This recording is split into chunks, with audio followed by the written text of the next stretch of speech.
Good, how are you? Good. Let me apologize for last time. I was It's alright. just learning Windows 10 and I was extremely frustrated. I probably gathered that. To the point where I didn't solve your problem correctly that had the 4 circles in it. Did you figure out how to solve that after I texted you? Yeah, yeah, Yeah, you had to hit the center of the circles and stuff.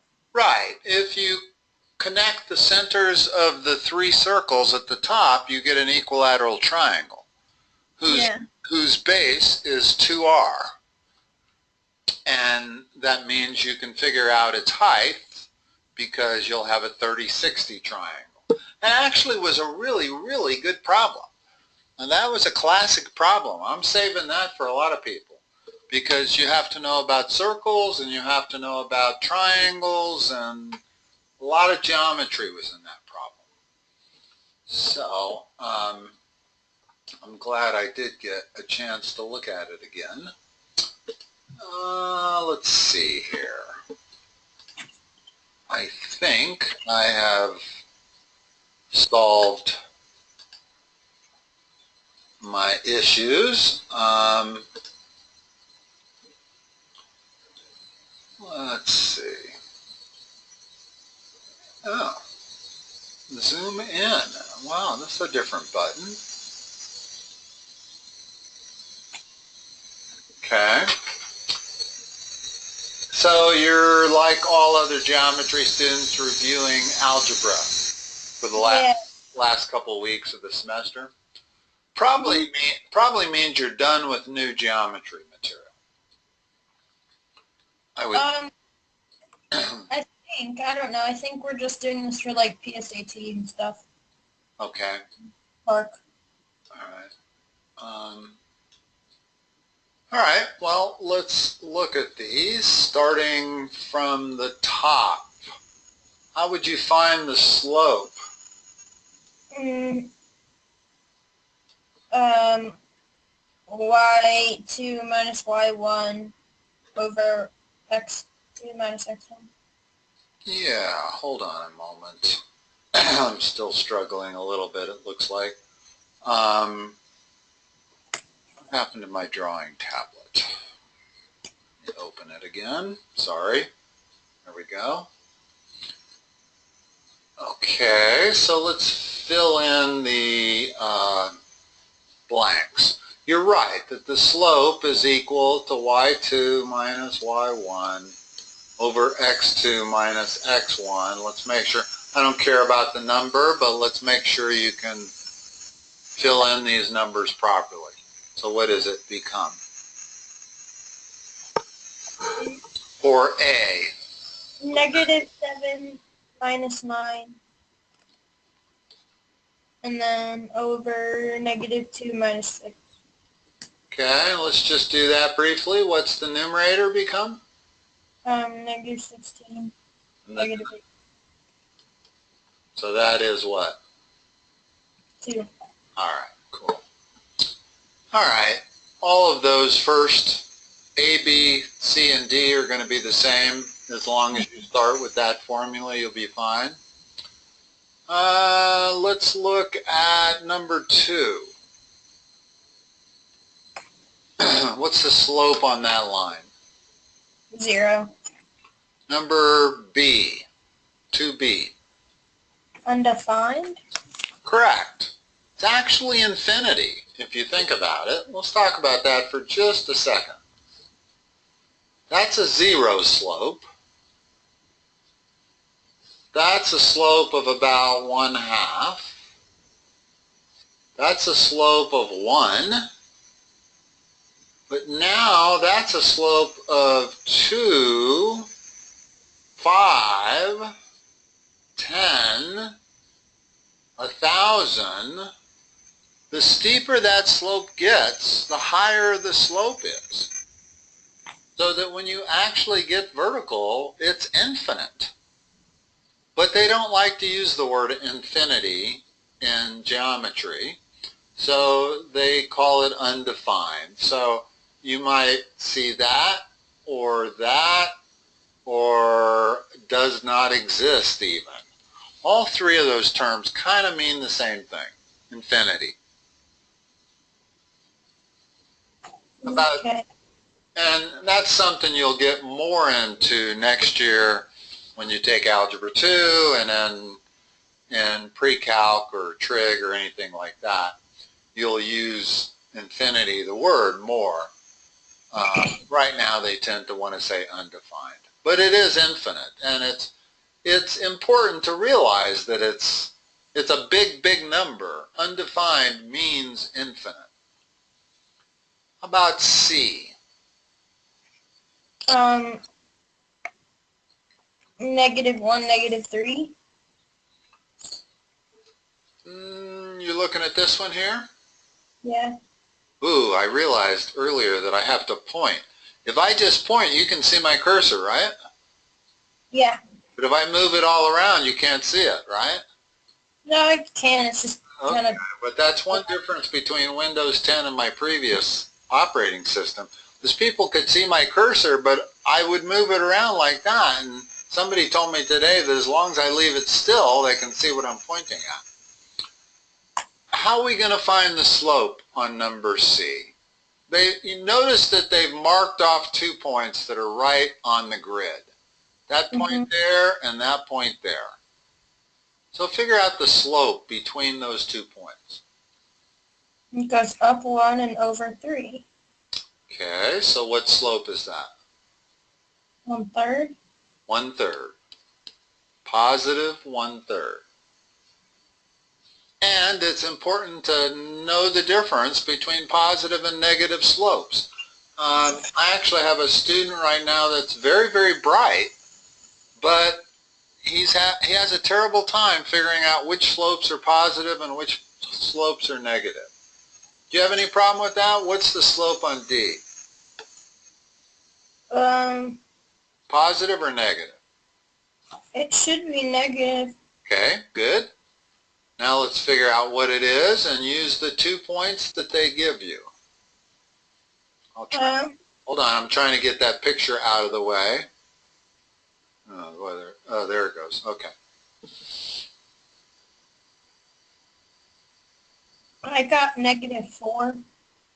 Correct, because it's down 8 over 2, and it's okay to just do that. In other words, to not worry about the signs until you get done.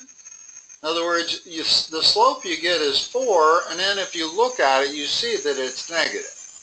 So you can always put the sign on it afterwards. You don't have to say, well, it's down 8 and to the right 2, which produces -4. You can do it that way if you want. But to me, it always makes sense to come up with the absolute value first, and then, since it's pretty easy to tell whether a slope is positive or negative, putting that on it.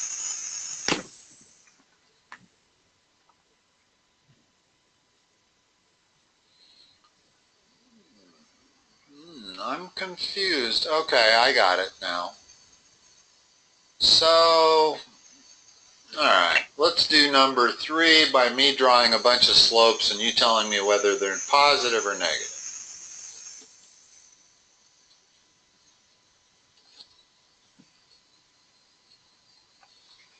Positive or negative, the black line?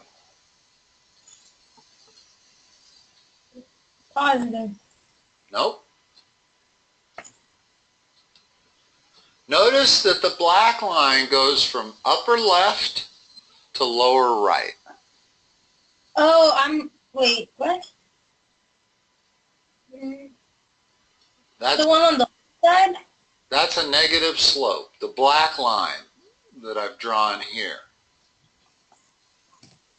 One way to think about it, and I don't know if this is helpful or not, if you draw a ball on the upper end of that line, it will always roll downhill, but only with negative slopes. Okay? Notice, what is that? The blue line. That's positive.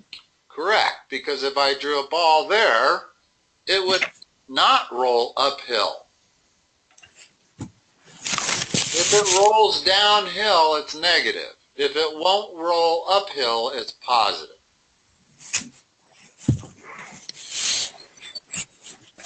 The green line.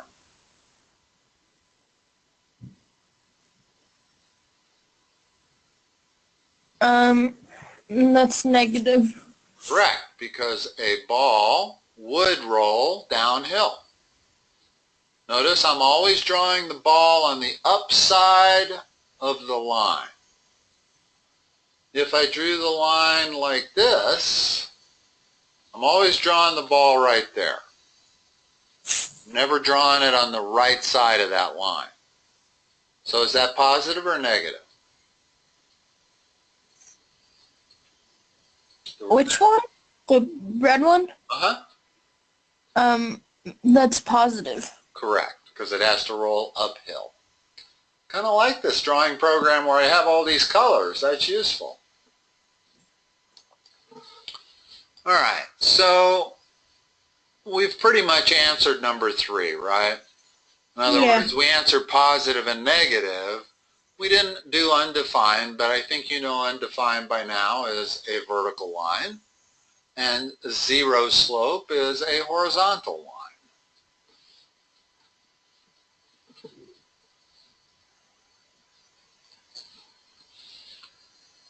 Okay, y equals 2x minus 5. Where do I begin? Go to negative 5. And then you go up to and over 1. Over which way? Right. Notice that it matters. If I'd have gone over left, I'd have had a negative slope. And everybody says over. Never quite have understood that. I mean, 99% of my students say up and over, when that doesn't really define it. You see why? Because over doesn't say right or left. Up is okay, but I could have gone down and left also to get the same line. I didn't have to go up and to the right.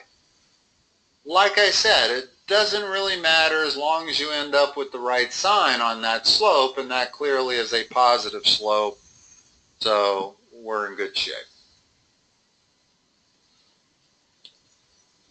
Y equal 3. Just go to 3 and make a horizontal line. Good.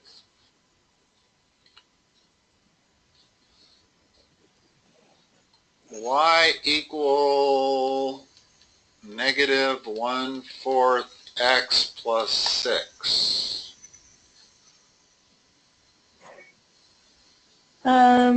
Go to 6.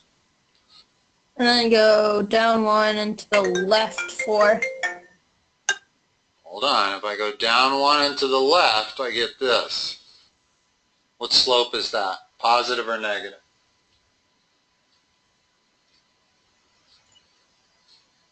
Positive.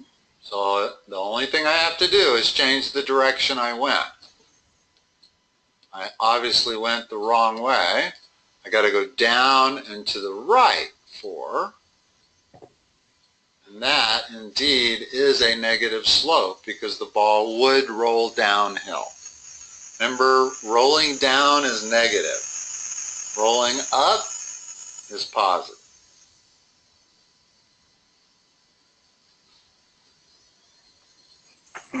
Y equal minus 4x.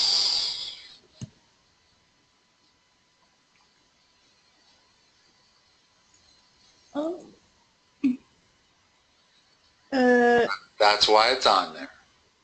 We assume it's a 0 then. That's correct. In other words, this is still y equals mx plus b. It's just b is 0. Now what? Now we go Down 4 and to the right 1. Correct. Remember, slopes that are greater than 1 are steeper than a 45-degree angle.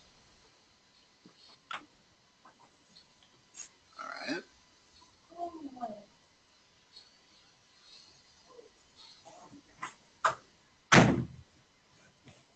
Sorry, I had my mom's phone. Well, that's all right.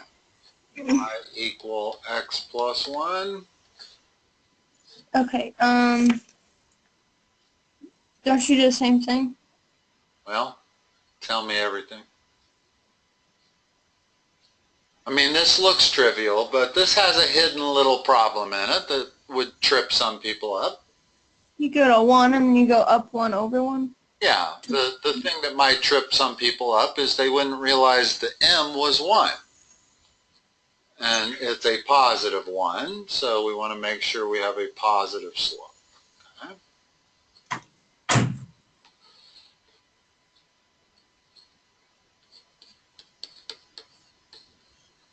Okay.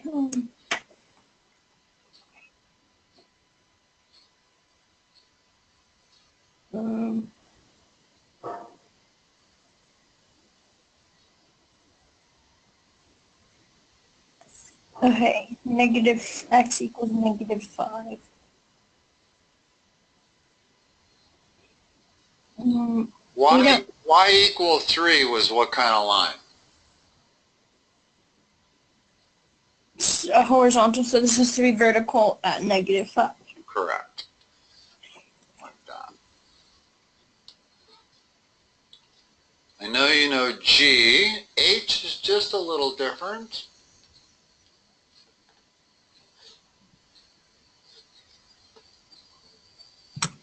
Y equals x. So wouldn't it just be 1 Well, where do I start? at 0? Okay. In other words, B is 0. This is still Y equal mx plus B format. It's just B is 0 and m is what? M is we don't know. M is the coefficient of x, always. So 1? Uh-huh. So, and it's positive, so that's Y equal x. A line that goes through the origin at a 45-degree angle is Y equal x. Now, that's actually a pretty important line. That might be the most important line in all of math. Because whenever you're talking inverses, you're talking things that are reflected about that line. In other words, this line is the inverse of this line. I know you haven't really gotten into inverses a lot yet, but you will next year. So that ends up being a pretty important line. All right. Is that all we have on this page? Oh, yeah. Let me send you this one. You have another one?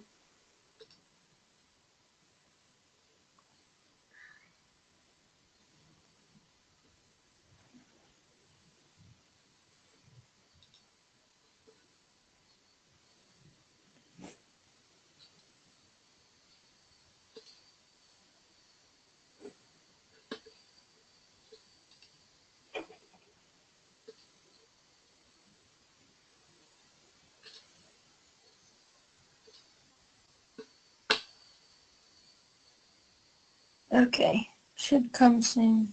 Okay.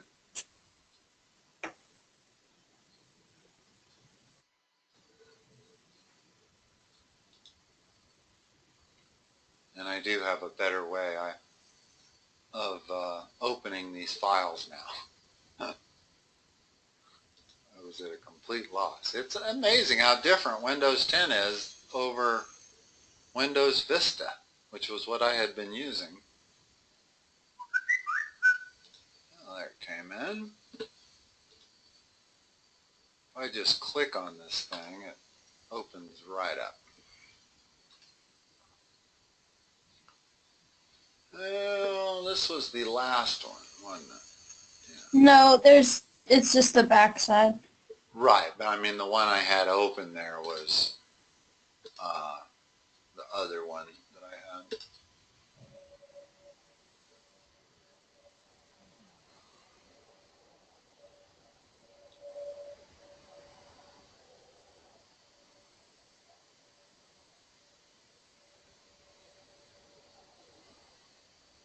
Huh. It's interesting. This only gives you one zoom option.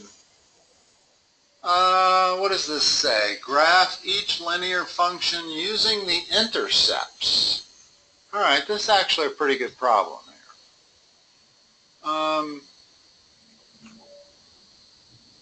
Sometimes if a function is in standard format, which this is,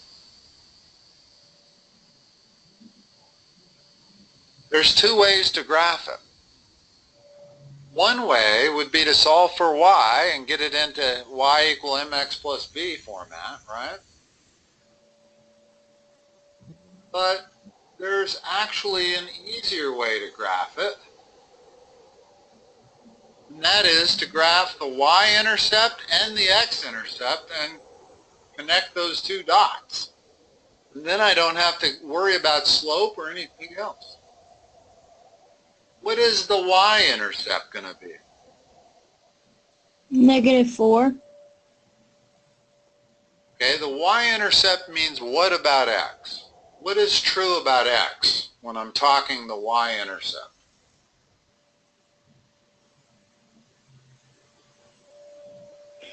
Is an x 0 by definition? Yes.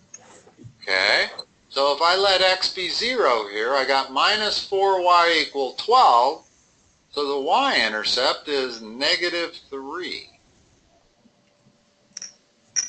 See how I got that? Now what's the x-intercept? What is y when we're talking x-intercepts? 0.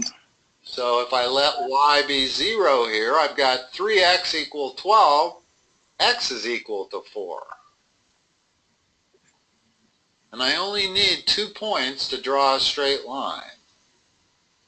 So I was able to graph that without ever knowing even what the slope is. Didn't have to worry about slope, because all I did was graph x and y-intercept. So the key point is that y-intercept means x is 0, x-intercept means y is 0, always.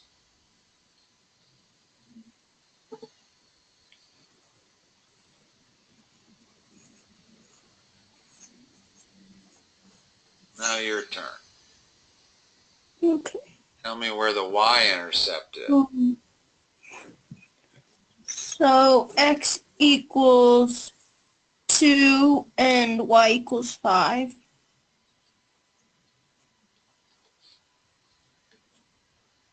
That's the line, okay, good. All right, I think we don't need to do C or D. Both of those are in standard format, and you're going to do both of those exactly the same way you did A and B.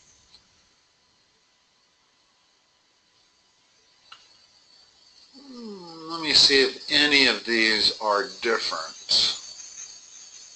How about F? What's the y-intercept?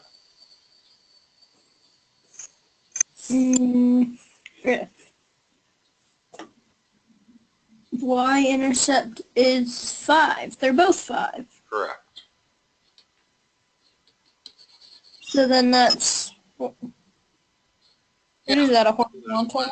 There's one there. You connect those two lines. Oh, I forget. What's that? I said I forget that they're like not both X or Y. Oh, right. Let's see. So far, everything through H is in standard format. So you're going to do the same exact thing for all first of these 8 ones. All right. Point slope is a little different.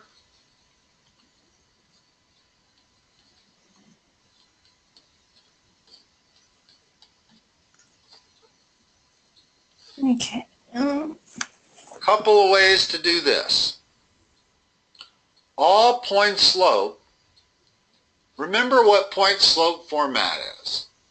It's y minus y sub 1 equals the slope times x minus x sub 1.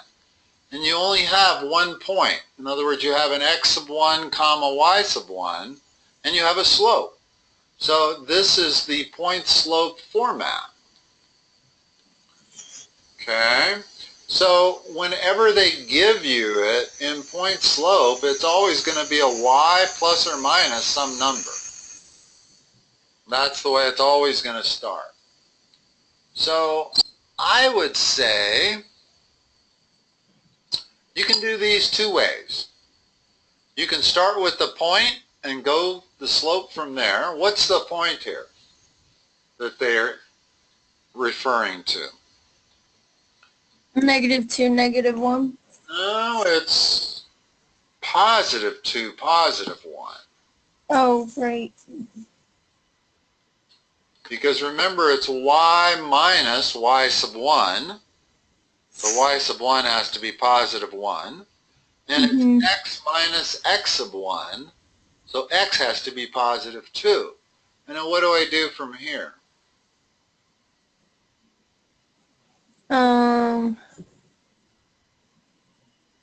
You should distribute, right? Apply the slope. In other words, here's our starting point. Usually our starting point is somewhere along the y-axis because we're dealing with, a y-intercept. Well, we don't have a y-intercept here, but we have a point, and we have a slope. 3 is the slope. Remember, it's y minus y sub 1 equals m times x minus x sub 1. So we got our point from this 2 and that 1, and our slope is 3. So what am I going to do from this point to get a slope of 3? Go up 3 and to the right 1. So what's the coordinates on that point? It should be Up 3 over 1. Just add 3 to that and add 1 to that. Wait, 3, 5, 1, 2. Yeah, 2. because all I did was exactly what you told me to.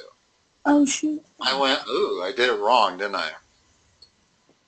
No, I did it okay. I went up 3, that's the rise, and I went to the right 1, that's the run.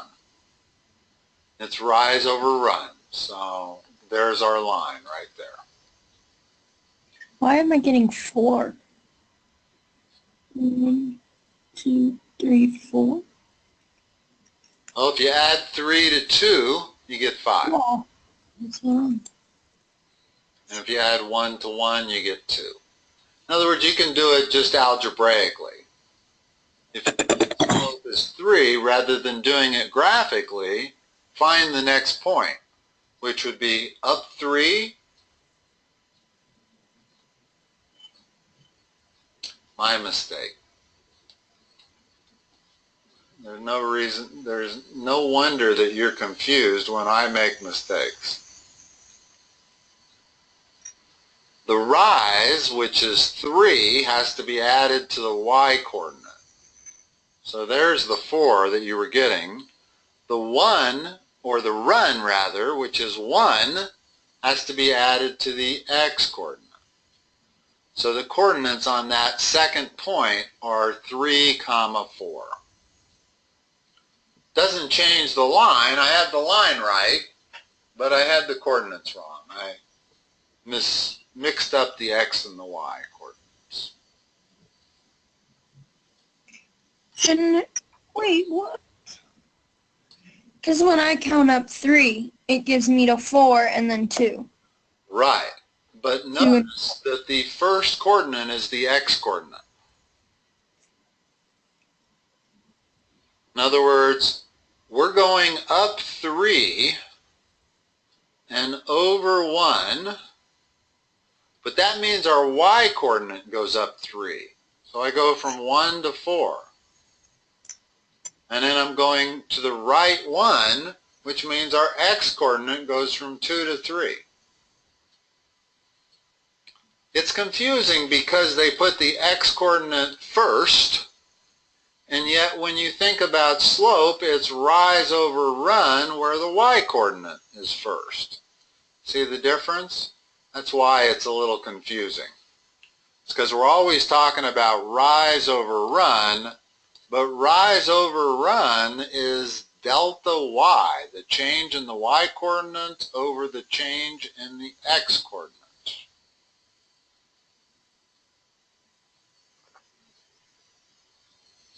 So you got to be a little careful. It's really easy to make the mistake that I made.